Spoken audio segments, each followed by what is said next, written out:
जय हिंद। कक्षा 11 के विद्यार्थियों, आपका स्वागत है। और आज हम कक्षा 11 गणित पाठ 1 समुच्चय की प्रश्नावली 1.3 को करने वाले हैं। और इसके अंदर आज हम पढ़ेंगे उप समुच्चय क्या होते हैं, बेसिकली समुच्चय के प्रकार। और लास्ट वीडियो में मतलब प्रश्नावली 1.2 में हमने 3 तरह के प्रकार को पढ़ लिया था। बाकी जो बचे हुए हैं आज हम इसमें पढ़ने वाले हैं इस वीडियो के अंदर। तो आ जाओ यहाँ पे देखते हैं। तो आपको याद होगा कि प्रश्नावली 1.1 के लिए आपने पढ़ा था समुच्चय क्या होता है और उसको लिखा किस तरीके से जाता है। ये आपने प्रश्नावली 1.1 में पढ़ी थी। अगर ये वीडियो नहीं देखी तो आप जरूर देख लीजिए, तभी ये वीडियो समझ में आने वाली है। और इसका लिंक आपको डिस्क्रिप्शन में मिल जाएगा, प्लेलिस्ट बनाई गई है, वहां से आप देख सकते हैं जाके। दूसरी प्रश्नावली में आपने पढ़ा रिक्त समुच्चय, परिमित, अपरिमित, समान समुच्चय क्या होते हैं, और फिर हमने प्रश्नावली को हल किया। आज जो हमें पढ़ना है उप समुच्चय, घात समुच्चय, सार्वत्रिक समुच्चय क्या होते हैं, और उनके बाद फिर हम प्रश्नावली को हल करेंगे। तो अभी तक आपने समुच्चय के प्रकार में पढ़ लिया है कि रिक्त समुच्चय क्या होता है, परिमित समुच्चय क्या होता है, अपरिमित समुच्चय क्या होता है, समान समुच्चय क्या होता है। और इसी सीरीज में आज आप पढ़ने वाले हैं उप समुच्चय क्या होता है। उप समुच्चय को कहते हैं सबसेट। इस चीज को समझने के लिए बहुत ही बढ़िया सा एग्जांपल मैंने सोचा है, आपको समझाएंगे। देखो, आपके घर में फ्रीज होती है। हाँ जी, फ्रीज है। उसमें कभी कभी कुछ खाने का अच्छा चीज हो जाता है। तो मान लो कि आपके घर में फ्रीज है, उसमें रखी गई है 3 फ्लेवर की आइसक्रीम, 1 2 3। और आपकी मम्मी बैठी हुई है और उन्होंने कहा जाओ बेटा खा लो आइसक्रीम। तो आप ऐसे पहुंच जाते हो, देख रहे हो इसको कैसे पहुंच गए लेट के, कौन सी आइसक्रीम खानी है, एकदम बकलूल की तरह। तो ये पहुंच गई। अब इसको भाई मम्मी तो मम्मी होती हैं, उनकी बहुत कंडीशन होती है। पर कंडीशन से पहले एक बात समझ लो, क्या मैं अगर आपसे पूछूं कि इस फ्रिज में जो आइसक्रीम रखी गई है क्या वो समुच्चय है, क्या आप उसे लिख सकते हो? तो हाँ जी, वो समुच्चय है। क्यों भाई, क्यों समुच्चय है? क्योंकि समुच्चय की परिभाषा होती है कि सुपरिभाषित चीज हो, कोई भी वस्तु हो। यहाँ पे सुपरिभाषित है कि इस फ्रिज के अंदर कितनी आइसक्रीम रखी गई है। मैं किसी से भी पूछूं सब कहेंगे इसमें 3 ही है, ठीक है, 3 फ्लेवर की हैं। तो इनको मैं एक बना लेता हूँ। इसको मान लिया है, इसके अंदर जो आइसक्रीम रखी गई है उसे बी से प्रदर्शित कर लिया समुच्चय से। और उसमें क्या है, 1 है, 2 है, 3 है। क्लियर बात, किसी को कोई प्रॉब्लम नहीं। अब मम्मी की कंडीशन सुनो। मम्मी सबसे पहले कहती है कि बेटा जी, गेट जब खोल के पहुंच गए तब फिर उसके मन में आता नहीं है सब खा लेगा, अभी तो किसी को नहीं मिलेगा। फिर कहते हैं एक खा सकते हो आप, एक खा लो। तो आप कहते हैं बस मम्मी जी एक, हाँ एक खा लो। तो आपने चलो चूज करने के आपके पास ऑप्शन आ जाते हैं। कुछ क्या क्या ऑप्शन आते हैं आपका, अगर मन हो तो आप एक पहले फ्लेवर वाली खा सकते हो, या फिर दूसरे फ्लेवर वाली खा सकते हो, या फिर तीसरे फ्लेवर वाली खा सकते हो। आपके पास यही 3 ऑप्शन बचते हैं। पर फिर मम्मी का मूड बदलता है, कहते यार बच्चा तो अपना ही है, लालच खा रहा है और दे देते हैं। चलो बेटा जी 2 2 खा लो, आप 2 फ्लेवर की खा लो। फिर आपके पास ऑप्शन आ जाता है, मन में लड्डू फूटता, ओ अब तो क्या करूं। या आप क्या कर सकते हो, पहला और दूसरा फ्लेवर खा सकते हो, दूसरा और तीसरा खा सकते हो, तीसरा और पहला फ्लेवर खा सकते हो। क्योंकि 2 आइसक्रीम खा सकते हो तो ये 3 फ्लेवर ही हैं, तो यही खा सकते हो भाई। अच्छा, फिर मम्मी कहती है कि नहीं चलो अच्छा तीनों खा लो। ओ लड्डू फूटा। तो आपके पास क्या ऑप्शन आ जाता है, पहला, दूसरा, तीसरा, तीनों लपेट जाएंगे एकदम। फिर मम्मी के मन में आता है तीनों खा लेगा तो इसके दांत सड़ जाएंगे। फिर कहती है ना एक भी नहीं खाना। तब आपके पास चॉइस क्या होता है, इम्पटी, मतलब एक भी नहीं। ये रिक्त समुच्चय पढ़ाया था लास्ट वीडियो में ना। तो ये रिक्त समुच्चय है कि मतलब आपको कुछ नहीं मिल रहा। क्लियर बात। तो आपका उप समुच्चय क्या होगा भैया इसमें? तो उप समुच्चय क्या होता है, किसी एक समुच्चय के अवयव से ही मिलके बने हुए समुच्चय को उप समुच्चय कहते हैं। तो यहाँ पे ये सारे क्या कहलाएंगे, उप समुच्चय कहलाएंगे। किसके? बी के। क्लियर बात। अगर मैं इसको मान लूं ए, ये वाले समुच्चय को मैं मान ले रहा हूं ओ ए, तब क्या है, ए क्या हो गया है, उप समुच्चय है किसका? बी का। और इसके नीचे ये सिंबल, ये होता है उप समुच्चय का सिंबल। यहां पे मैंने बताया। अब परिभाषा देखो, यदि समुच्चय ए का अवयव समुच्चय बी का भी एक अवयव है तो ए बी का उप समुच्चय कहलाता है। ए के अवयव क्या है, जो ए में है 1 2 3, ये क्या बी में भी है? हाँ जी, बी में भी है। तो ए क्या हो जाएगा, उप समुच्चय हो जाएगा बी का। तो ये मैंने बना दिया कि ये क्या है, उप समुच्चय। अब इस सिंबल का मतलब समझ लो, दो सिंबल है यहाँ पे। एक का मतलब है इस वाले का कि जो इधर वाला समुच्चय है उसके अवयव हमेशा हमेशा कम होंगे इस वाले से, ठीक है, अगर ये नीचे बराबर नहीं लगा है। और अगर ये वाला सिंबल है तो इसका मतलब है कि बराबर भी हो सकते हैं दोनों समुच्चय के अवयव। क्लियर बात, दोनों समुच्चय के अवयव बराबर भी हो सकते हैं। ओके, तो क्या ये वाला, अच्छा मैं इसको अगर सी मान लूँ इस वाले समुच्चय को, तो क्या उप समुच्चय सी उप समुच्चय है बी का? हाँ जी, देखो बी सी के अवयव 1 2 हैं और बी में क्या है 1 2 प्रेजेंट है, यस। तो ये क्या हो सकता है, सी क्या है, उप समुच्चय है बी का। सी दोनों बराबर लग रहा होगा, मैं इसके नीचे ये भी सिंबल लगा देता हूँ बराबर। तो आपको ये दोनों सिंबल मिलेंगे बुक में, ये वाला भी मिल सकता है, ये वाला भी मिल सकता है, अक्सर पर यही वाला मिलेगा, ये वाला कम ही मिलता है, पर मैंने बता दिया आपको दोनों। इसका मतलब क्या है, बराबर लगा है यानी कि दोनों के अवयव बराबर भी हो सकते हैं। इस समुच्चय के अंदर जितने अवयव हैं उसमें उतने ही इसमें भी हो सकते हैं और कम भी हो सकते हैं, ठीक है। इस वाले के समुच्चय के अवयव कम भी हो सकते हैं। क्लियर बात, ओके। तो भैया ये आपने इतने सारे बनाए थे, ये क्या सारे उपसमुच्चय? हाँ जी, सारे उपसमुच्चय कहलाएंगे बी के। अच्छा भैया, मान लो किसी ने पूछ लिया आपसे कि एक समुच्चय दे दिया और कह रहा है कि इसके बताओ कितने उपसमुच्चय बनेंगे। तो भैया आपने तो ये जो भी बना दिए यहाँ पे 3 3 6 7 8 समुच्चय बना दिए, बोल रहे कि ये सारे उपसमुच्चय हैं।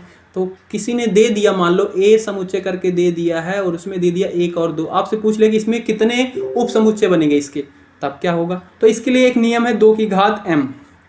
m क्या है, जिस भी समुच्चय का पूछा जा रहा है उस समुच्चय उसमें कितने अवयव हैं, 1 2 हैं, तो 2 की घात 2 यानी कि 4, यानी कि इसके आपके 4 उप समुच्चय बनेंगे। क्लियर है बात। अब अगर मैं बनाना चाहूँ a का उप समुच्चय तो क्या बनेगा, एक तो a हो जाएगा 1 हो जाएगा, दूसरा हो जाएगा 2 हो जाएगा, ठीक है, तीसरा हो जाएगा 1 और 2 हो जाएगा, ठीक है, चौथा क्या हो जाएगा, रिक्त समुच्चय, ठीक है। अब यहाँ पे नोट्स में देखना, आप नोट में देखो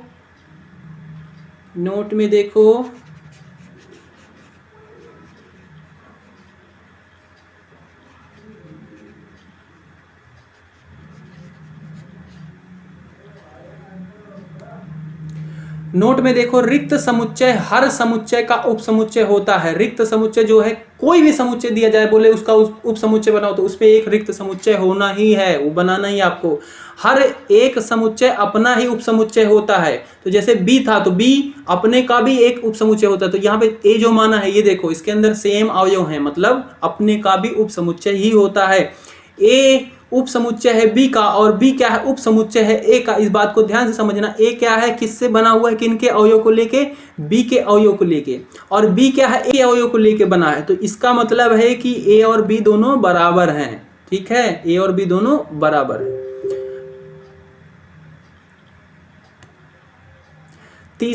चौथा नोट देखना, मान लीजिए ए और बी दो समुच्चय हैं, यदि ए क्या है, उप समुच्चय है बी का, और तथा A is not equal to B, मतलब ए समुच्चय बी के समान नहीं है, समान समुच्चय पढ़ लिया है, नहीं है, तो ए बी का उचित उप समुच्चय कहलाता है और बी ए का अधि समुच्चय कहलाता है। उचित और अधि आप समझ लेना, जैसे ये था ए और सी, ए क्या है, उप समुच्चय है बी का, तो बी को क्या कहते हैं, अधि समुच्चय कहते हैं, ठीक है, इनका नाम है अधि समुच्चय। और ए जो है ये क्या है,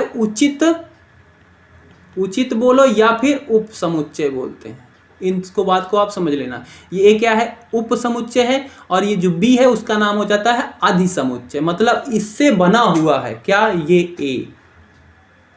क्लियर बात, समझ में आ गया समुच्चय क्या होता है। समुच्चय, एक समुच्चय दिया गया तो उसकी उप समुच्चय की संख्या कितनी होगी, कैसे बनाएंगे। क्लियर बात, संख्या 2 की घात उप समुच्चय की संख्या की घात समुच्चय अवयवों की संख्या, जैसे ए दिया गया है, बताया 1 2 दिया गया है, तो इसमें पूछ ले जाए कि उप समुच्चय की संख्या क्या होगी, तो 2 की घात 2 कर दोगे, क्योंकि इसमें 2 थे तो 2 कर देंगे। मान लो यहाँ पे और 3 4 5 ऐसे दिए गए होते, तब क्या करते, 5 दिए गए 2 की घात 5 कर दो, जो भी आएगा वो हो जाएगा, ठीक है।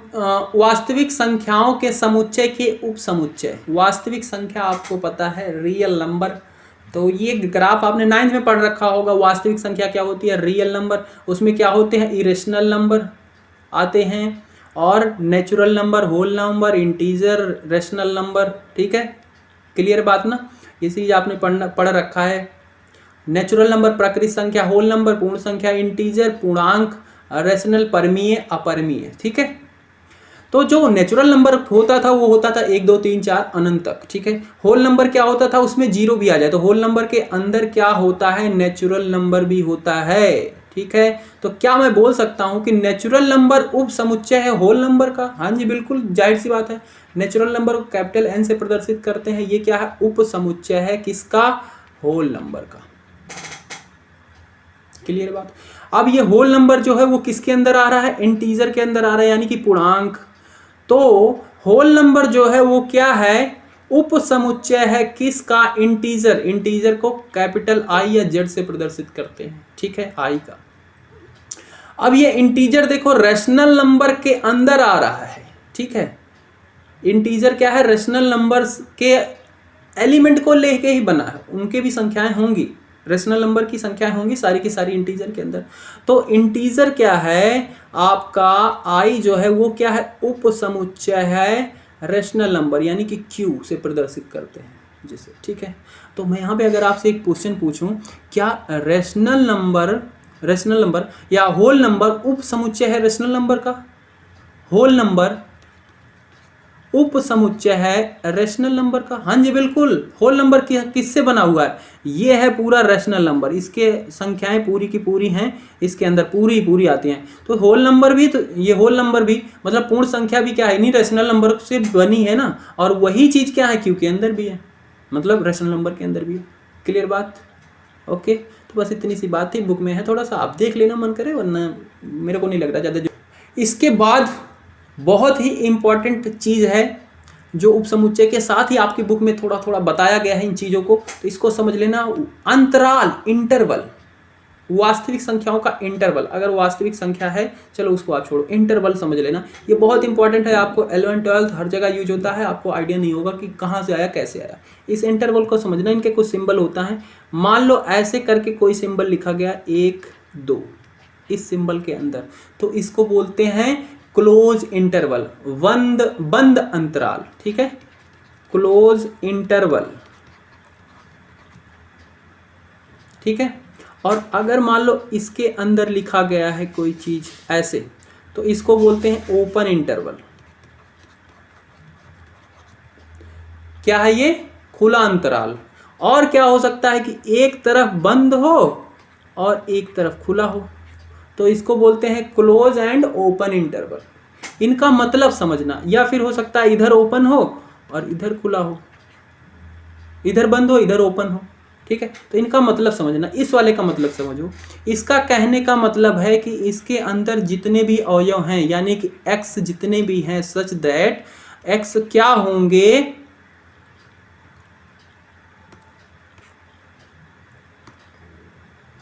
x क्या होंगे, एक से बड़े होंगे और बराबर भी होंगे, और ये क्या होंगे, 2 से छोटे होंगे और बराबर भी होंगे। ये मतलब है इसका, क्लोज का मतलब कि इसके अंदर 1 भी शामिल होगा, 1.1 भी होगा, 1.22, 1.9 सारे शामिल होंगे। ये इसके सिंबल का मतलब समझना। हाँ, और अगर ओपन लगा हुआ है तो यहाँ पे x इस तरीके से हैं कि 1 से बड़े होंगे और 2 से छोटे होंगे, मतलब इसके अंदर 1 नहीं आएगा, सिर्फ 1.1 आएगा, 1.2 आएगा, ऐसे बढ़ते हुए चला जाएगा कहाँ तक, 1.9 तक, वो संख्याएं शामिल होंगे इसके अंदर, क्लोज इंटरवल।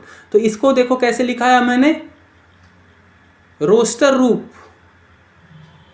में लिखा गया है, सारणीबद्ध रूप। ठीक है, सारणीबद्ध रूप में लिखा गया, तो ये क्या है, सारणीबद्ध रूप में लिखा गया। इसके ऊपर भी क्वेश्चन आएंगे, आपको दिया होगा और बोलेगा कि आप सारणीबद्ध रूप में लिखो, तो आपको पता होना चाहिए इसका क्या मतलब इन सिंबल का। मान लो इधर क्लोज लगा हुआ है, इधर क्या है, क्लोज है, इधर ओपन है, तो इसका क्या मतलब है कि यहाँ पे x इस तरीके से है, इधर क्लोज है, यानी कि 1 क्या है, 1 भी शामिल है।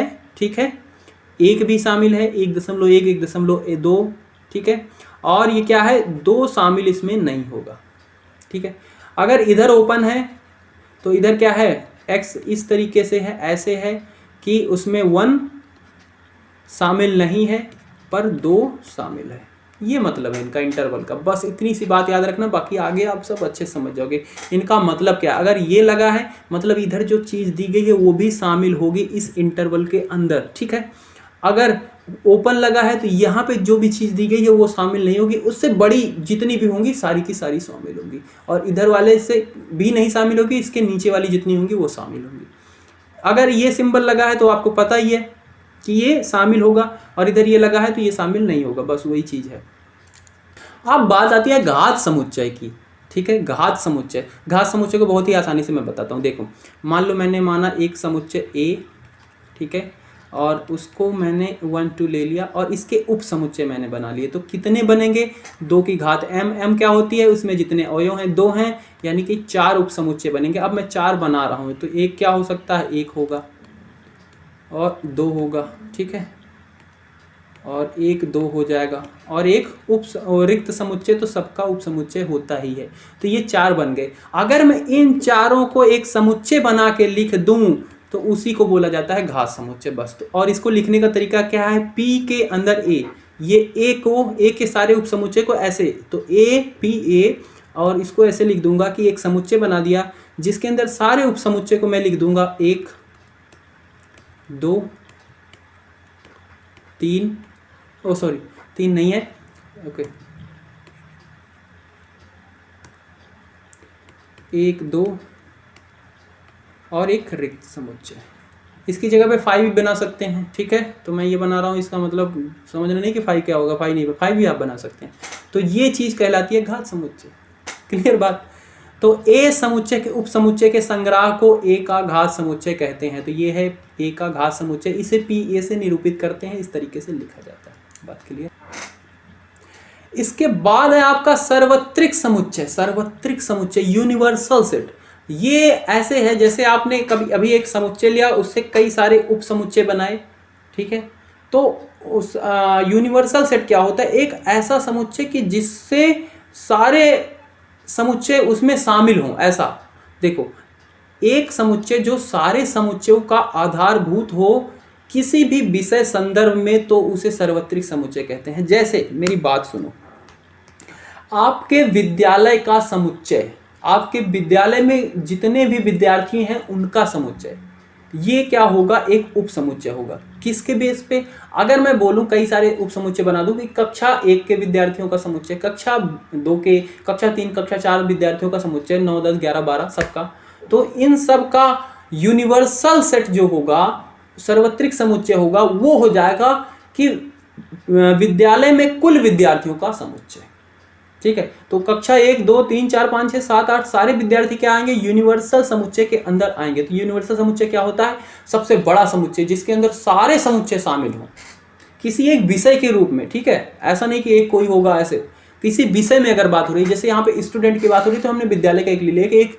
विद्यालय के सभी विद्यार्थियों का समुच्चय, वो क्या होगा, यूनिवर्सल सेट हो गया। अब उसमें कक्षा 1 लो 2 लो, नाम वाइज ले लो, रोल नंबर वाइज ले लो, सारे क्या हैं उसके अंदर ही आएंगे। तो यूनिवर्सल सेट क्या होता है, बहुत बड़ा सेट, क्लियर बात। बस इतनी सी बात है इसमें यूनिवर्सल सेट में, और कुछ नहीं। इसको आगे हम करेंगे, बाकी जो प्रश्न आएंगे आपको समझ में और अच्छे से आता ही जाएगा। प्रश्न वाली 1.3 आ गई, बहुत ही आसान सी है, देखो फटाफट हो जाएगी अब आपको। पहला प्रश्न है, रिक्त स्थान में प्रतीक ये या ये को भरकर सही कथन बनाइए। इसका मतलब है उपसमुच्चय नहीं है, इस वाले सिंबल का मतलब है, इसका मतलब है, ठीक है। तो 2 3 4 जो अवयव हैं, क्या ये इस समुच्चय के अंदर हैं, हाँ जी हैं, तो यानी कि ये क्या है, उपसमुच्चय है, ठीक है, क्योंकि उपसमुच्चय किससे बनता था, किसी एक समुच्चय से बनता था, और उसके अवयव इस वाले में होते ही होते हैं, तो उसे बोला जाता है उपसमुच्चय। ये है। दूसरा देखो, ABC है और इसमें BCD है, ये तो है ही नहीं, तो यानी कि ये उपसमुच्चय इसका नहीं है, ठीक है। X ऐसे है कि X आपके विद्यालय की कक्षा 12 का एक विद्यार्थी है, ठीक है, और इधर वाला समुच्चय दिया गया कि x इस तरीके से है कि x आपके विद्यालय का एक विद्यार्थी है, तो ये क्या हो गया, अधिसमुच्चय हो गया इसका, और ये क्या है, उपसमुच्चय। भाई आपके विद्यालय का एक विद्यार्थी, और ये क्या है, कक्षा 12 का, तो विद्यालय के अंदर ही तो आएगा कक्षा 12, तो ये क्या है, उपसमुच्चय है। चौथा पार्ट इसका देखिए, x ऐसे है कि x किसी समतल में स्थित एक वृत्त है, एक समतल उस पर स्थित वृत्त है। x ऐसे है, एक समान समतल में वृत्त है जिसकी त्रिज्या 1 इकाई है, ठीक है। तो ये क्या है, उपसमुच्चय होगा, ध्यान से समझना। अरे ये वृत्त है, ठीक है, इसकी त्रिज्या 1 इकाई है, तो यहाँ पे बता रहा है एक समतल में स्थित एक वृत्त है, ठीक है। तो भाई ये क्या है, उपसमुच्चय है, बिल्कुल जाहिर सी बात है, समझना बात को। ये किससे बना है, यहाँ पे 1 इकाई दी गई है भाई, 1 हो 2 हो, ये इसमें तो कोई वैल्यू बताई नहीं गई है, ठीक है। तो यानी कि इसका उपसमुच्चय है।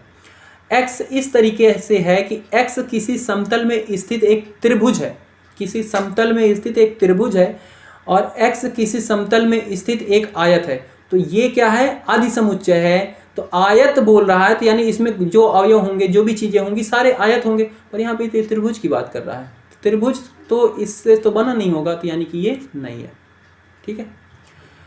छठा, x ऐसे है कि x किसी समतल में स्थित एक बिंदु एक समबाहु त्रिभुज है। समबाहु मतलब समान बाहु, समान भुजा वाला त्रिभुज। x ऐसे है किसी समतल में स्थित एक त्रिभुज है। तो भाई एक त्रिभुज की बात हो रही है, तो वहाँ पे कई सारे त्रिभुज होंगे, कई सारे होंगे जिनकी समान भुजाएं होंगी, किसी की एक भुजा समान होगी, किसी की सारी भुजाएं अलग अलग होंगी। तो इसके अंदर तो बहुत सारे ये त्रिभुज आएंगे, पर उसमें से कह रहा है कि एक त्रिभुज जो समबाहु हो, जिसकी समान भुजाएं, तो ये क्या है, उपसमुच्चय है, तो उसी में से बन सकता है। ये 7वां देखा, x ऐसे है कि x एक समप्राकृत संख्या है। समप्राकृत संख्या, सम है, प्राकृत संख्या भी, ठीक है। x ऐसे है कि x एक पूर्णांक है, तो पूर्णांक संख्या के अंदर समप्राकृत संख्याएं आती हैं, बिल्कुल सही बात। पूर्णांक संख्या के अंदर ये सारी संख्याएं आएंगी, यानी कि ये उपसमुच्चय है इसका। क्लियर बात हो गया, पहला प्रश्न आपका खत्म, यही है। दूसरा प्रश्न है, जांचिए कि निम्नलिखित कथन सत्य हैं अथवा असत्य हैं, ठीक है। ए बी, इसके अंदर अवयव क्या है, ए बी है, और इसके अंदर ए है, बी है, सी भी है। तो इसके अंदर जो भी अवयव है, क्या इसमें प्रेजेंट है, हाँ जी प्रेजेंट है, यानी कि ये उपसमुच्चय है, हाँ जी है। तो यहाँ पे क्यों क्रॉस का लगाया गया, यानी कि ये जो बात लिखी गई ये क्या है, असत्य है, ठीक है। दूसरा, ए ई क्या है, उपसमुच्चय है। एक्स ऐसे है, एक्स अंग्रेजी वर्णमाला का एक स्वर है, तो ए ई क्या होते हैं, स्वर ही होते हैं, ए ई आई ओ यू। तो ए ई आई ओ यू में से ही लेके ए ई बनाया गया, यानी कि ये सत्य बात है, उपसमुच्चय है, तो ये क्या है, सत्य है। तीसरा, 1 2 3 ये क्या है, उपसमुच्चय है। 1 3 5 का नहीं जी, यहाँ पे 1 2 2 तो इसमें है ही नहीं, पर इसमें है, तो यानी कि इसके अवयव इसके अवयव समान है ही नहीं, इसमें है ही नहीं, तो ये क्या है, गलत बात लिखी गई, यानी कि असत्य है। चौथा, ए क्या है, उपसमुच्चय है, ए बी सी का, हाँ जी सही बात है, सत्य है। पांचवा, ए क्या है, यहाँ पे लगाया कि ये क्या बताता था, सदस्य बताता था। ये सिंबल का मतलब समझ के ना, पहले ही बताया, ये क्या मतलब होता है, सदस्य, एप्सिलॉन, ठीक है। कि ये इधर जो चीजें लिखी गई है, ये क्या सदस्य हैं इस समुच्चय की,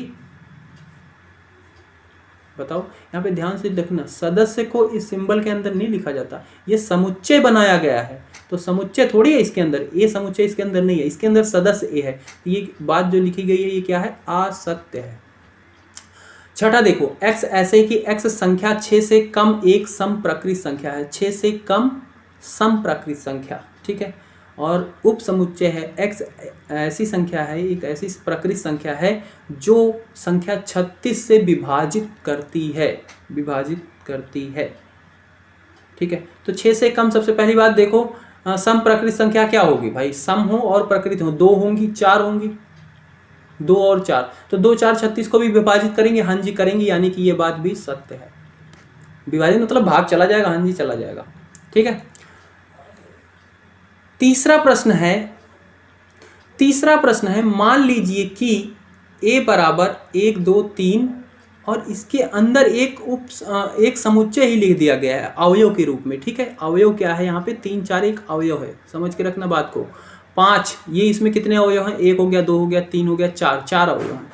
निम्नलिखित में से कौन सा कथन सही नहीं है और क्यों, कौन सा कथन सही नहीं है। तो सबसे पहली बात हम पहले पे आ जाते हैं, इसमें 3 4 क्या कह रहा है, उपसमुच्चय है ए का, नहीं जी 3 4 क्या है, एक सदस्य है यहाँ पे, ठीक है, उपसमुच्चय नहीं। अगर उपसमुच्चय बनाना था तो इसके ऊपर ऐसे एक सिंबल और होता, तब हम कहते कि उपसमुच्चय। तो पहली बात ये गलत है, क्योंकि यहाँ पे ये जो चीज़ दी गई ये क्या है, सदस्य है। तो आप लिखना चाहो तो कारण में लिख देना, क्योंकि 3 4 ये सिंबल बना कि ये एक सदस्य है, उपसमुच्चय नहीं है, ठीक है। दूसरा देखो, 3 4 क्या है, सदस्य है ए का, हाँ जी सदस्य है, ये बात बिल्कुल सही है। तीसरा, 3 4 उप समुच्चय है ए का, हाँ जी। अब यहाँ पे देखो बना के दिया ना, तो ये भी बात सही है। और यहाँ पे चौथा, एक क्या है, सदस्य है ए का, हाँ जी सदस्य है, एक क्या है, इसके अंदर है।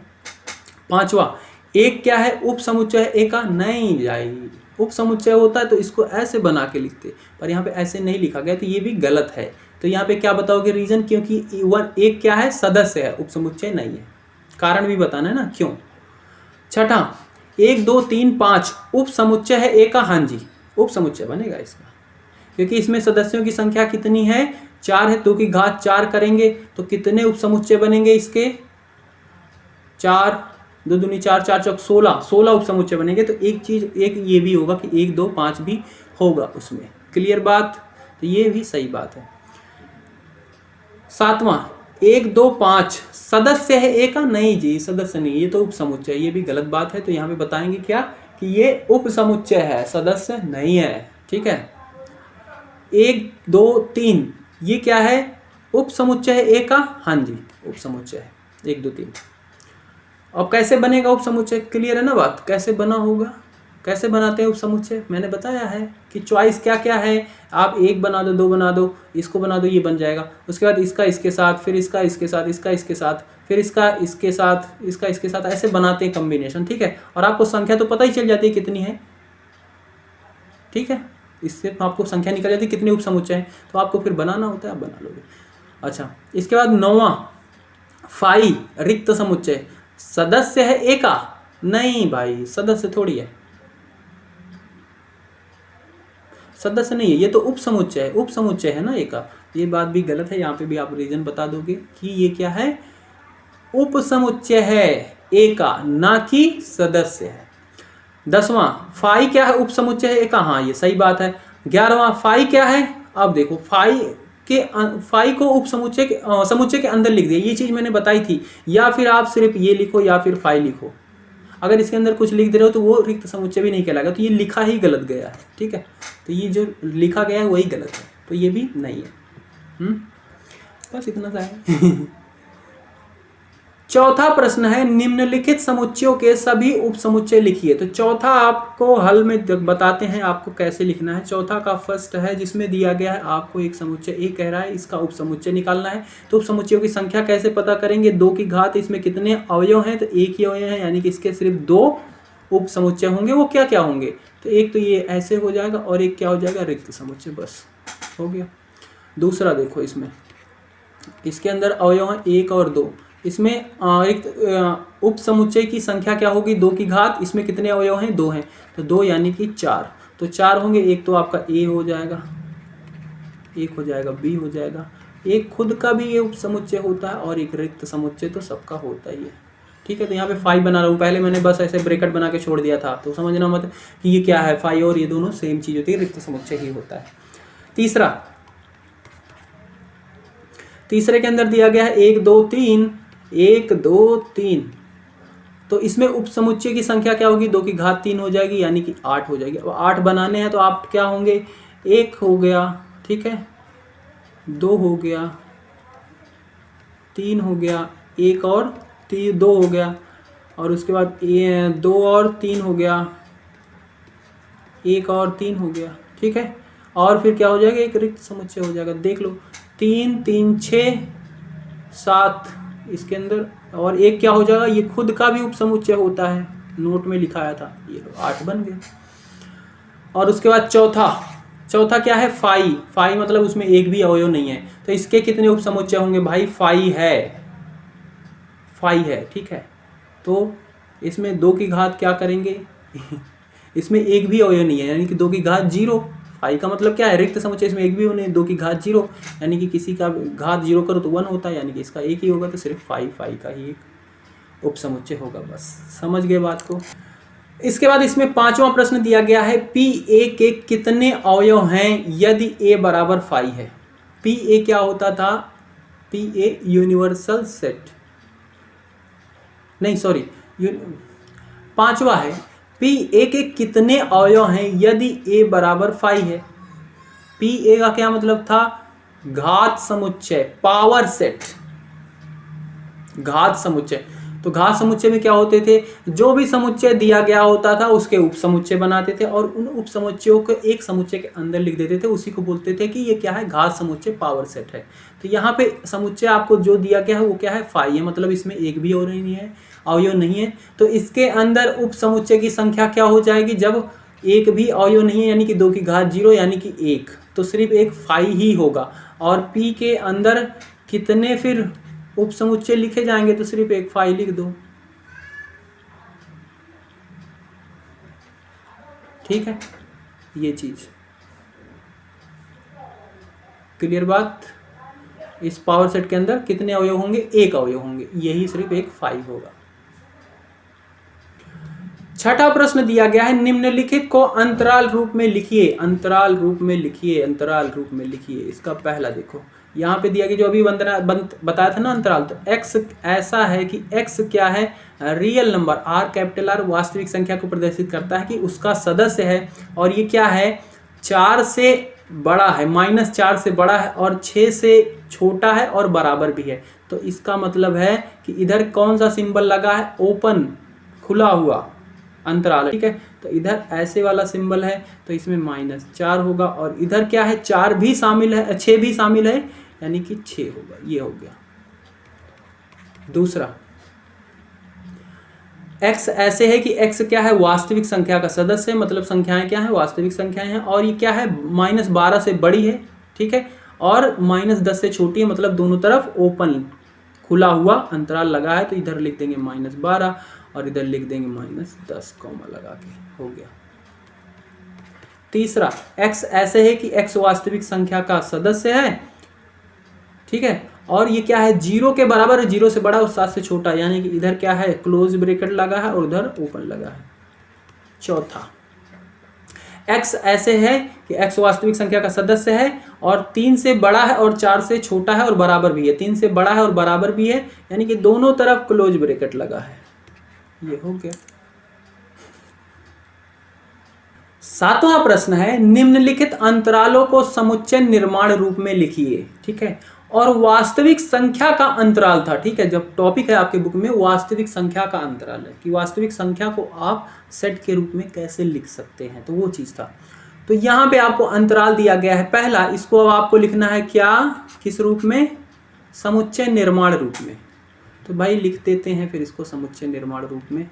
तो पहले का लिखेंगे, ये फर्स्ट है, ये क्या है, ओपन ब्रैकेट है, खुला हुआ है, तो यानी कि x यहाँ पे ऐसे है कि x वास्तविक संख्या का सदस्य है, और ये क्या है, -3 से बड़ा है, और इधर भी क्या है, ओपन है, और ये 0 से छोटा है, सॉरी ये वाला सिंबल हो गया। दूसरा, 16, इधर भी क्लोज और उधर भी क्लोज, तो x ऐसे है कि x क्या है, वास्तविक संख्या का सदस्य है, और ये 6 से बड़ा है और बराबर है, और 12 से छोटा और बराबर है, ठीक है। तीसरा, इधर है ओपन, ठीक है, तो x ऐसे है कि x वास्तविक संख्या का सदस्य है, और इधर लगा ओपन यानी कि 6 से बड़ा है, और उधर क्या लगा है, क्लोज भी लगा है, यानी कि 12 के बराबर भी होगा, ठीक है, ये वाला सिंबल। चौथा, इधर क्लोज है यानी कि x ऐसे है, x वास्तविक संख्या का सदस्य है, और 23 से बड़ा और बराबर है x, और 5 से छोटा है, उधर क्या लगा है, ओपन लगा है, तो बस हो गया। बहुत ही आसान से है, कंसेप्ट क्लियर हो जाए बस एक बार। आठवां प्रश्न दिया गया है, निम्नलिखित में से प्रत्येक के लिए आप कौन सा सार्वत्रिक समुच्चय प्रस्तावित करेंगे। पहला दिया गया है समकोण त्रिभुज का समुच्चय, मतलब समकोण त्रिभुज है ऐसा एक समुच्चय, तो इसके लिए यूनिवर्सल सेट आप बताओ कि यूनिवर्सल सार्वत्रिक समुच्चय क्या होगा। तो यूनिवर्सल को कैपिटल यू से प्रदर्शित करते हैं, इसमें आप लिख सकते हो कि ये क्या है, सभी त्रिभुजों का समुच्चय है। अब उसमें समकोण हो, त्रिभुज, कुछ भी हो, सभी आ जाएगा, ठीक है। इसमें लिख देंगे सभी त्रिभुजों का समुच्चय है, बस ये एक इसका यूनिवर्सल सेट हो जाएगा, सार्वत्रिक समुच्चय। दूसरा है समद्विबाहु त्रिभुजों का समुच्चय, तो समद्विबाहु भी इसी के अंदर आ जाएगा, तो इसका भी आप ऑप्शन यही लिख दोगे, यू बनाओगे, ठीक है, और उसमें लिखोगे सभी त्रिभुजों का समुच्चय, या फिर आप लिखने को तो ये भी लिख सकते हो कि सभी समद्विबाहु त्रिभुजों का समुच्चय, और इसमें सभी समकोण त्रिभुज का समुच्चय, ठीक है। बट आप ये लिखोगे, ये सबसे बेस्ट है कि सभी त्रिभुजों का समुच्चय, उसके अंदर तरह तरह के त्रिभुज आ जाएंगे, चाहे समकोण समद्विबाहु, तो यूनिवर्सल सेट ये होगा, ठीक है, सबसे बेस्ट आंसर।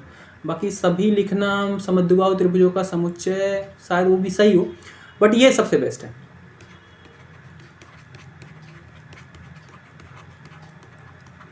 क्लियर बात, समझ गए, हो गया तसल्ली। 9वां प्रश्न दिया गया है, समुच्चय ए दिया गया है 1 3 5, बी दिया गया है 2 4 6 और सी दिया गया है 0 2 4 6 8 प्रदत्त हैं। इन तीनों समुच्चय ए बी और सी के लिए निम्नलिखित में से कौन सा सार्वत्रिक समुच्चय लिया जा सकता है। तो देखो यहाँ पे ये 3 समुच्चय दिए गए हैं और यहाँ पे यूनिवर्सल सेट बताए गए हैं कि कौन सा लिया जा सकता है, तो आपको वो सिलेक्ट करना है सार्वत्रिक समुच्चय जिसमें ये तीनों समुच्चय पूरे के पूरे समाहित हो जाए, मतलब उसमें हों। क्लियर बात। तो इसके अंदर देखो 1 है 3 है 5 है, तो क्या इसमें 1 3 5, हाँ जी है। बी वाला है 2 4 6, 2 है 4 है 6 भी है। अच्छा 0 2 4 6 8, 0 2 4 6 पर 8 नहीं है तो ये तो कैंसिल हो गया। 5 इसमें तो इतने सारे हो गए, ये कह रहा है एक भी नहीं थी, ये भी कैंसिल।